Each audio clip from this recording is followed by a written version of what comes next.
ಮಾಡುವಾಗ ಮತ್ತೆ ಇಲ್ಲಿ ಹೊರಗಡೆ ಅವಾಗ್ಲೇ ಹೇಳಿದ್ದೆ ಈ ಡೈಲಾಗ್ ಆಲ್ ಟೈಮ್ ಡೈಲಾಗ್ ಅಂತ ನಾನು ಹೇಳ್ತೀನಿ. ಇದು ನಾನೇ ಅಲ್ಲ, ಯಾರು ಹೇಳಿದ್ರು ಅದಕ್ಕೆ ಅನ್ವಯಿಸುತ್ತೆ ಇದು ಈ ಡೈಲಾಗು. ಅಪ್ಪನ ದುಡ್ಡಲ್ಲಿ ಚೌಕಿ ಮಾಡೋದು ಅಂತಂದ್ರೆ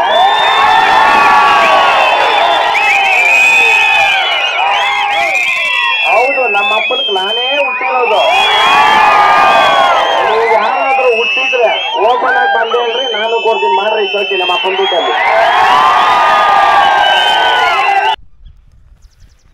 ಹಾಯ್ ನಮಸ್ಕಾರ ಸ್ನೇಹಿತರೆ, ನನ್ನ ಮತ್ತೊಂದು ಹೊಸ ವೀಡಿಯೋಗೆ ಎಲ್ಲರಿಗೂ ಸ್ವಾಗತ. ಇವತ್ತಿನ ವೀಡಿಯೋದಲ್ಲಿ ತುಮಕೂರಿಗೆ ವರ್ತೂರು ಸಂತೋಷ್ ಅವರು ಬರ್ತಾಯಿದ್ದಾರೆ. ಅಂದರೆ ಬಿಗ್ ಬಾಸ್ ಕಂಟೆಸ್ಟೆಂಟ್ ಆದ ವರ್ತೂರು ಸಂತೋಷ್ ಅವರು ನಮ್ಮ ತುಮಕೂರಿಗೆ ಬರ್ತಾಯಿದ್ದಾರೆ. ಅಂದರೆ ಬಿಗ್ ಬಾಸಲ್ಲಿ ನಮ್ಮ ಫೇವರೇಟ್ ಕಂಟೆಸ್ಟೆಂಟ್ ಕೂಡ ವರ್ತೂರು ಸಂತೋಷ್ ಅವರೇ ಆಗಿದ್ದರು. ಅದರಿಂದಾಗಿ ಅವ್ರನ್ನ ನೋಡೋಣ ಅಂತ ಹೋಗ್ತಾಯಿದ್ದೀನಿ. ಅಂದರೆ ನಮ್ಮ ತುಮಕೂರಲ್ಲಿ ಅವ್ರನ್ನ ಹೇಗೆ ವೆಲ್ಕಮ್ ಮಾಡ್ತಾರೆ, ಜನ ಎಲ್ಲ ಎಷ್ಟು ಜನ ಸೇರಿರ್ತಾರೆ ಅನ್ನೋದೆಲ್ಲ ನಾನು ನಿಮಗೆ ಇವತ್ತು ಈ ವಿಡಿಯೋದಲ್ಲಿ ತೋರಿಸ್ತೀನಿ. ಅಂದರೆ ತುಂಬ ಸಲ ನಾನು ಕೂಡ ಅವ್ರಿಗೆ ಓಟ್ ಹಾಕಿದ್ದೀನಿ.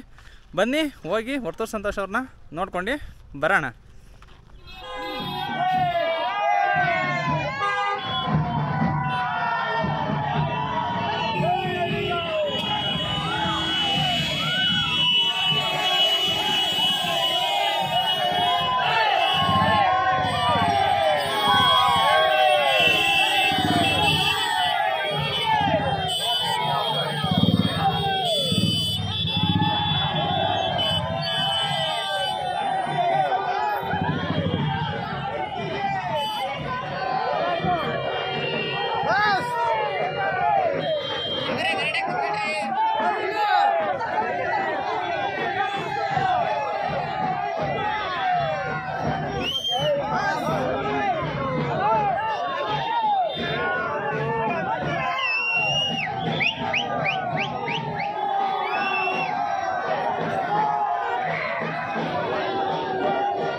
ಮತ್ತೆ ಮುಂದಿನ ತಿಂಗಳು ಇರ್ಬೋದೇನೋ ಸಿದ್ಧಗಂಗೆ ಜಾತ್ರೆ ಬಹಳ ಅದ್ದೂರಿ. ಈ ತುಮಕೂರು ಭಾಗಕ್ಕ ಹಳ್ಳಿಕಾರ ದನಗಳಲ್ಲಿ ನಮ್ಮ ಸಿದ್ಧಗಂಗೆ ಸ್ವಾಮಿಗಳನ್ನ ನೆಟ್ಕೊಡ್ತಾ ಇರೋ ಜಾತ್ರೆ. ಭಾರಿ ದನ ಮತ್ತೆ ಜನ ಎರಡೂ ಸೇರೋದು. ಮತ್ತೆ ಇಡೀ ನಮ್ಮ ಇಂಡಿಯಾನೇ ತಿರುಗಿ ನೋಡ್ಬೇಕಂತಕ್ಕಂಥ ಜಾಗದಲ್ಲಿ ಈ ತುಮಕೂರು ಜಿಲ್ಲೆಗೆ ನಾನು ಇವತ್ತು ಬಂದಿರೋದು. ನಾನು ಹೃತ್ಪೂರ್ವಕವಾಗಿ ನನಗೆ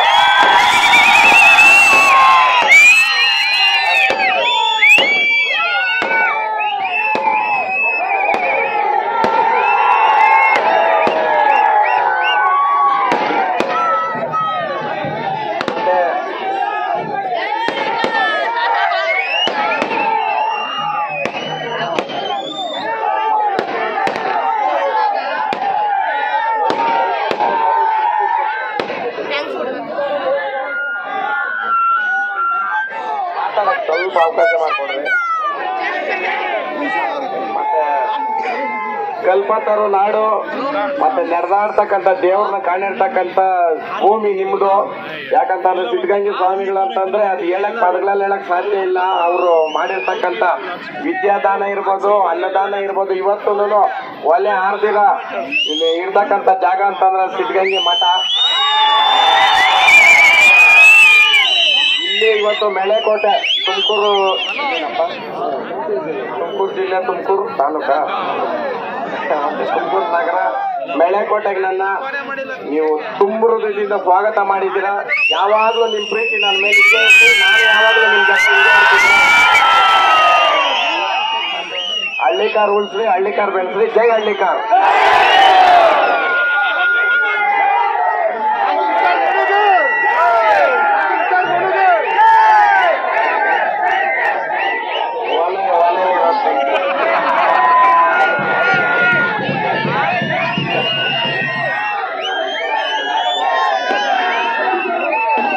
ಅನ್ನು ಸಂತೋಷ ಒಂದು ಡೈಲಾಗ್ ಹೊಡಿತಾರೆ ಇವಾಗ. ಒಂದು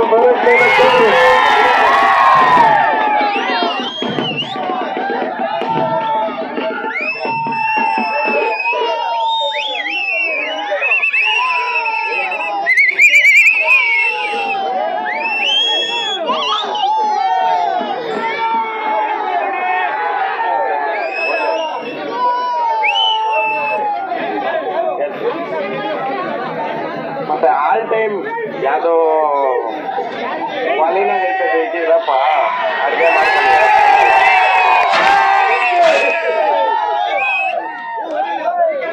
ಇರ್ಲಿ. ಸ್ನೇಹ ಪ್ರೀತಿಗೆ ಯಾವತ್ತೂ ಆಭಾರಿ. ಮತ್ತೆ ಆಲ್ ಟೈಮ್ ಒಂದು ಡೈಲಾಗ್ ನನಗೂ ಅನ್ವಯಿಸುತ್ತೆ, ಎಲ್ರಿಗೂ ಪ್ರತಿಯೊಬ್ಬರಿಗೂ, ಪ್ರಾಣಿಯಿಂದ ಎಲ್ರಿಗೂ ಅನ್ವಯಿಸುತ್ತೆ. ಯಾಕಂತಂದ್ರೆ ಯಾರೇ ಆಗಲಿ 100 ರೂಪಾಯಿ ಸಂಪಾದನೆ ಮಾಡ್ರು ಯಾರಿಗೆ ಮಾಡ್ತಾರೆ? ಅವ್ರ ಮಕ್ಕಳಿಗೆ ತಾನೇ ಮಾಡೋದು. ಇವಾಗ ಅವ್ರ ತಂದೆ ತಾಯಿ ದುಡ್ಡು ಅನುಭವಿಸಕ್ ಮಕ್ಕಳಿಗೆ ಹಾಕಿರೋದು ನಿಜ. ಬಟ್ ತಂದೆ ತಾಯಿ ಸಾಕ್ತಕ್ಕಂಥ ಜವಾಬ್ದಾರಿ ನಮ್ಮದೇ ಆಗಿರ್ಬೇಕು ಅಲ್ವಾ? ಅವ್ರ ಆಸ್ತಿನ ಅನುಭವಿಸ್ಕೊಂಡು ಅದನ್ನ ಮಾತ್ರ ಮಾಡೋದಲ್ಲ. ಇವತ್ತಿನ ಯುವ ಜನತೆಗೆ ನಾನು ಒಂದೇ ಕೇಳೋದು, ತಂದೆ ತಾಯಿಗಳು ಮಾರ್ಗದರ್ಶನದಲ್ಲಿ ತಂದೆ ತಾಯಿಗಳಿಗೆ ಹೇಳಿದ್ದು ಮಾತುಗಳು ಕೇಳ್ಕೊಂಡು ಬಂದ್ರೆ ಯಾವತ್ತೂ ನಿಮ್ಮ ಸಾಧನೆ ಗುರಿ ನೀವು ಅನ್ಕೊಂಡಿರೋ ಕಡೆ ಇರುತ್ತೆ. ತಂದೆ ತಾಯಿ ಯಾವತ್ತೂ ಒಂದೇ ಬಯಸೋದು ಮಕ್ಕಳು ಚೆನ್ನಾಗಿರ್ಬೇಕು ಅಂತ. ಅವ್ರು ಎಷ್ಟೇ ನೋವಲ್ಲಿದ್ರು ಮಕ್ಕಳಿಗೆ ಅವ್ರಿಗೆ ಏನ್ ಹೇಳ್ತಾರೆ? ಅಪ್ಪ ನೀನ್ ಚೆನ್ನಾಗಿರ್ಬೇಕು ಅಂತ. ಎಲ್ರಿಗೂ ಇದು ಅಲ್ವಾ? ಕೆಲವರು ನಾನು ಒಳಗಡೆ ಇದ್ದವಾಗ ಮತ್ತೆ ಇಲ್ಲಿ ಹೊರಗಡೆ ಅವಾಗ್ಲೇ ಹೇಳಿದ್ದೆ ಈ ಡೈಲಾಗ್, ಆಲ್ ಟೈಮ್ ಡೈಲಾಗ್ ಅಂತ ನಾನು ಹೇಳ್ತೀನಿ. ಇದು ನಾನೇ ಅಲ್ಲ, ಯಾರು ಹೇಳಿದ್ರು ಅದಕ್ಕೆ ಅನ್ವಯಿಸುತ್ತೆ ಇದು ಈ ಡೈಲಾಗು. ಅಪ್ಪನ ದುಡ್ಡಲ್ಲಿ ಚೌಕಿ ಮಾಡೋದು ಅಂತಂದ್ರೆ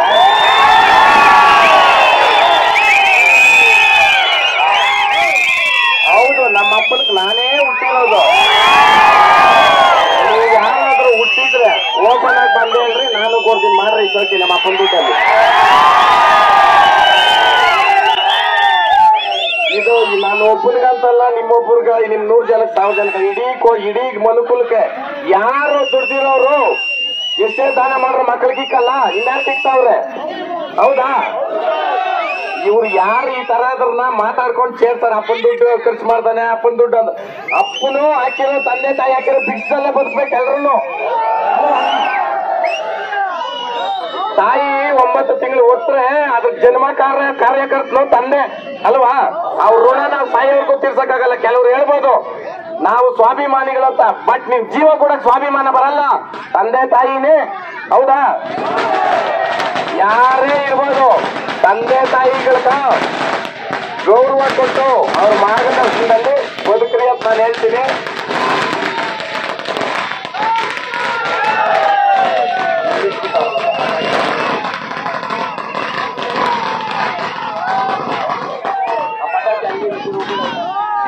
ಯಪ್ಪ ಅದನ್ನ ಹಂಗೆ ರಿಟರ್ನ್ ಹಂಗೆ ತಿಳ್ಸು, ಜನಕ್ಕೆ ತೊಂದರೆ ಆದ್ರೆ ಹಂಗೆ ತಿಳ್ಸಪ್ಪ. ಅದನ್ನ ಎಲ್ದ ಆ ಕಡೆ ಬಿಡು, ಹಂಗೆ ಅಲ್ಲೇ ಬಿಟ್ಬಿಡು, ಅಲ್ಲೇ ಬಿಟ್ಬಿಡು, ಅಲ್ಲೇ ಸಾಕ್ ಸಾಕ್ ಬಿಡಲ್ಲೇ.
ಸಹಕಾರ ಮಾಡಿ ನಿಮ್ಮೆಲ್ಲ ಕೆಲಸ ಕಾರ್ಯಗಳು ಬಿಟ್ಟು ಬಂದಿಲ್ಲಿ ನಿಂತಿದ್ದೀರಾ.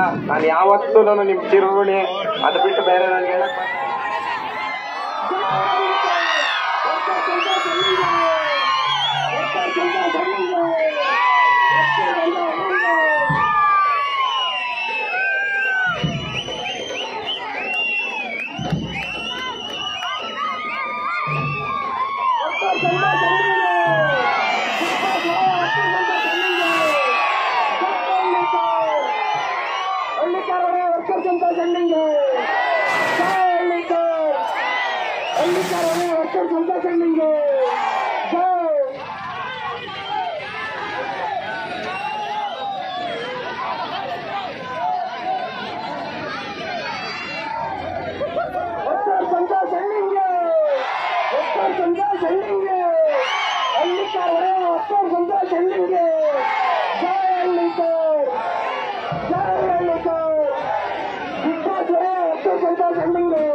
Let's go!